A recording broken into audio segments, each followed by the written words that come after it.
नमस्कार साथियों। तो आज है 22 अगस्त 2026। दोस्तों चलिए ज्यादा बातें ना करके सीधा टॉपिक पर चलते हैं। तो इस वीडियो में हम बेसिकली शेयर मार्केट से रिलेटेड कुछ इंपॉर्टेंट टॉपिक को लेकर चर्चा करेंगे। उसके बाद जियोपॉलिटिकल कुछ अपडेट्स है उस बारे में भी चर्चा करेंगे।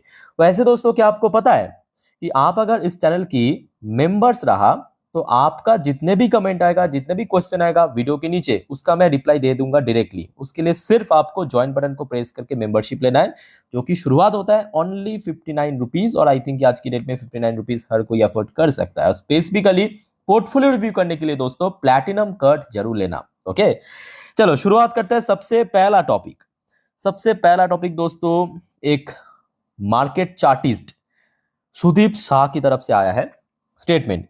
इनके हिसाब से निफ्टी 50 जो है आगे और भी कंसोलिडेट कर सकता है, मतलब अगले हफ्ते। लेट्स सी क्या होता है। खैर इस बारे में आपको ऑब्वियसली कल डिटेल में और अच्छे से बता दूंगा। बट आज एक और रिपोर्ट आउट हुआ सुबह सुबह 22 अगस्त के दिन।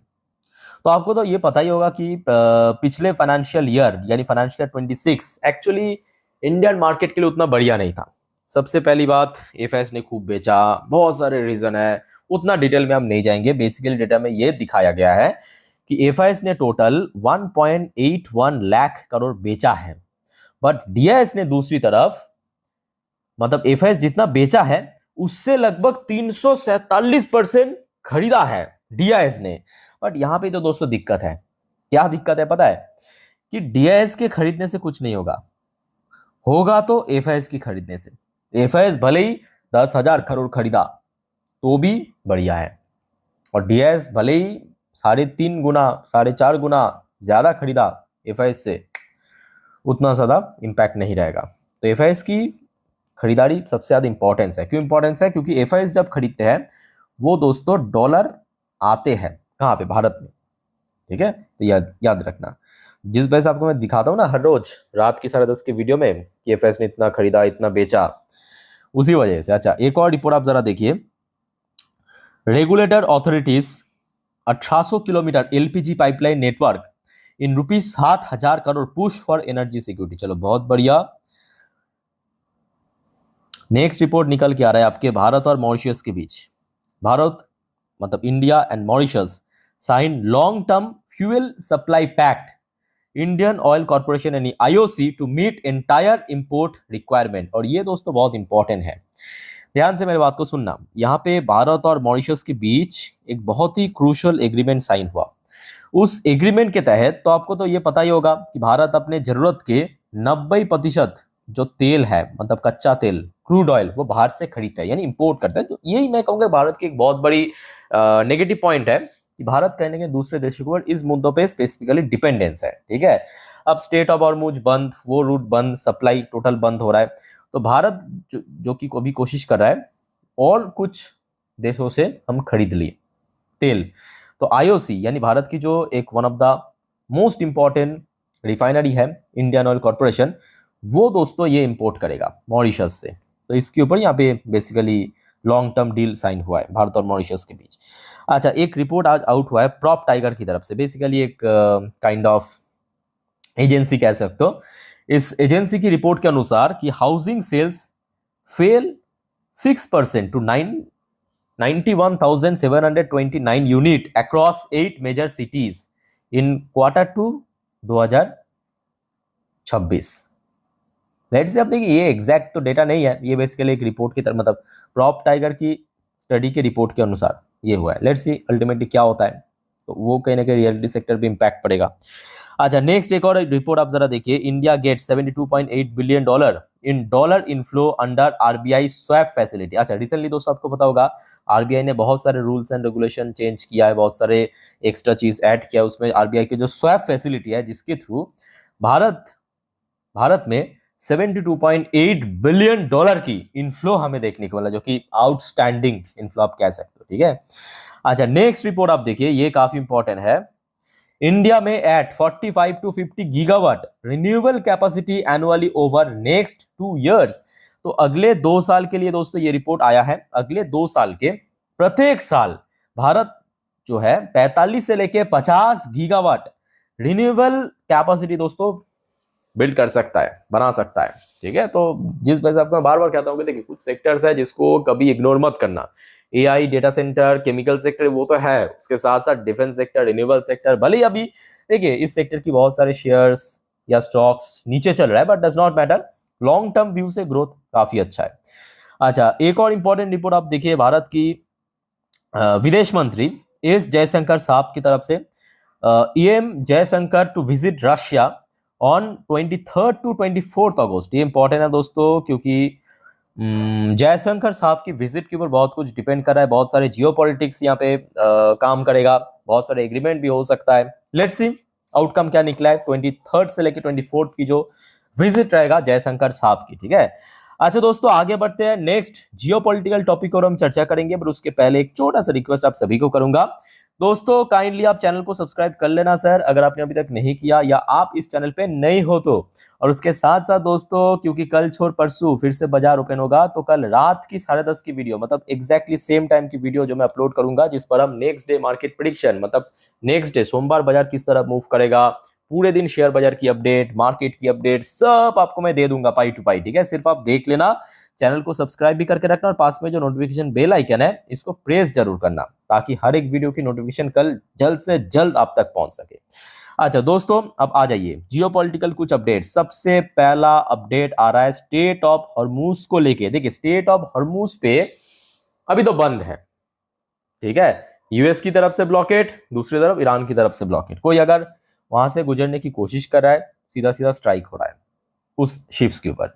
पर दोस्तों एक स्टेट मीडिया, मतलब ईरानियन स्टेट मीडिया की तरफ से रिपोर्ट पब्लिश किया गया है कि Iran allowed Iraqi tanker to pass through Hormuz strait. तो स्टेट ऑफ हॉर्मूज से एक इराकी टैंकर्स को पास करने दिया है, अलाउ किया है ईरान ने। अब आप पूछेंगे इराक को क्यों दिया है, क्या स्पेशलिटी है इराकी में।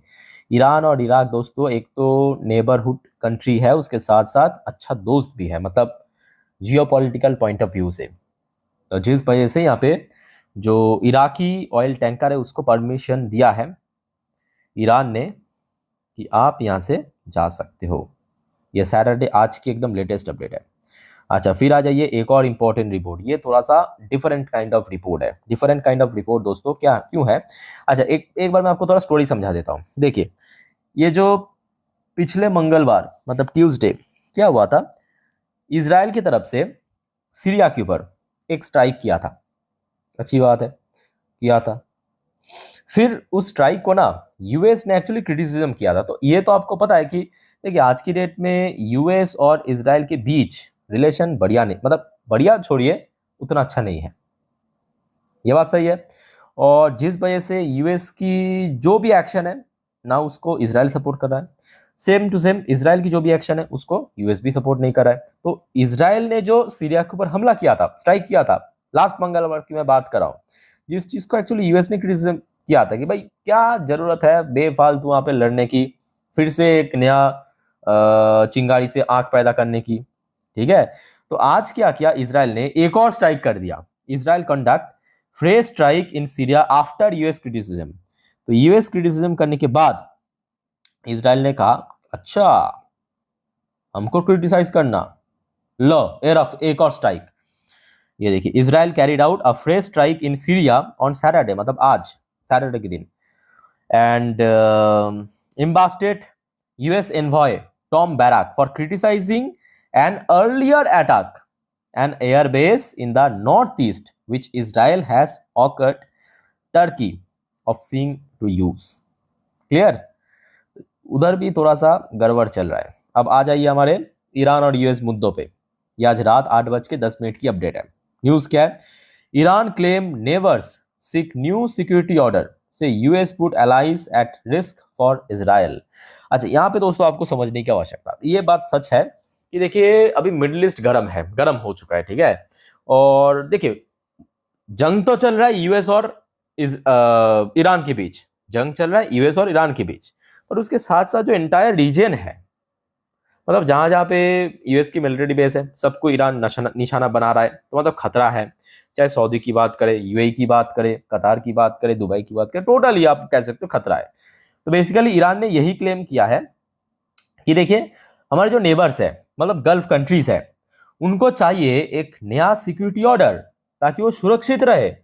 यूएस जो उन लोगों को पहले सिक्योरिटी देता था, वो खुद ही इजराइल के चक्कर में उन सब देशों को नुकसान कर रहा है।